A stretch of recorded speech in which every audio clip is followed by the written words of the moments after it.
My name is Alisha Kuckartz, and I attended Purdue University. I have my undergrad and my master's degrees from Purdue. My undergrad is in secondary education, and I have a minor in Spanish and also a minor in theater and speech communication. My master's is in educational leadership and supervision. So when I graduated from Purdue with my bachelor's degree, I graduated in May, and I immediately started teaching high school English and Spanish. And then I transferred back to Purdue and became an academic advisor in the School of Management in Krannert. And I did that for about 8 months, and then an opening came up in liberal arts, and since that was my kind of home, I transferred over there, and I was an academic advisor in liberal arts for several years. No, I had no idea. I always knew that I wanted to be a teacher until probably around my 3rd year of teaching, and I started realizing that I didn't see myself retiring as a school teacher. I don't know, I felt like I wanted to be more creative in some ways, I guess. Looking far out, I felt like that wasn't going to necessarily satisfy me fully. So I started thinking about being involved in the arts, all my life, basically with dance and baton twirling. And I twirled at Purdue. I was the girl in black and the golden girl at Purdue. And that, I think, really started changing me. I feel like I was always a hard worker. I always, like academically, I was a straight A student. I wanted to do well. My parents never really pushed that. I never remember them. It really came from me. When I went back to Purdue and I was an academic advisor, I also joined the Purdue band staff. I started coaching the Gold Duster dance team and the Purdue Twirlers. Right? So the girl in black at the time was my student. She was teaching at this very location that we are sitting in right now. It used to be a small dance studio. And one day she came to practice and she told me, Alisha, you're not going to believe this, but she's closing her studio. And immediately I was like, that was in February of 2009. May of 2009 was the open house. I just think my heart kept telling me this, I've got to do this, And 2009 was not a great time to go into business. I just remember saying, I'm doing this. I have to do this. I'd rather go for it, and if it doesn't succeed, at least I know that I gave it my best shot, rather than to always wonder what if.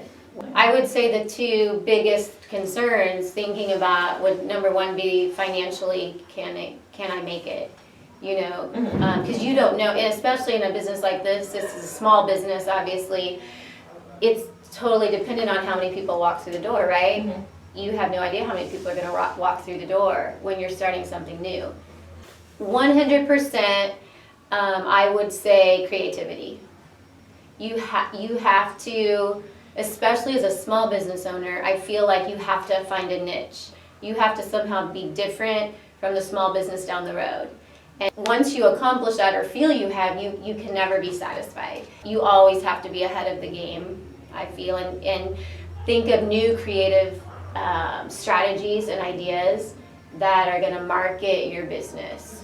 Don't settle for mediocrity in any facet of your business. Go for being the best that you can be. So, and I think that goes back to creativity too. Definitely, I think, our mission is to develop students holistically. So we're not developing dancers here, we're not developing cheerleaders, we're developing people. We don't just teach a student how to turn or how to tumble and flip. What we want to do is use dance or use cheer as a means to help them develop as a full person, a well-rounded person. So things like team building, how to communicate effectively in a small group setting, how to goal set, how to be a positive person and have a positive mindset. Those types of things I feel they can use wherever they go. think about every possible thing that you would need, and every possible obstacle you feel you might run into. And of course there will be others, because you don't know, so you can't know everything. But try to prepare yourself as best as you can, and that makes, I feel it makes the road a little smoother as you are first beginning. That would be one piece of advice. So be proactive, be really proactive. Never be afraid to ask questions.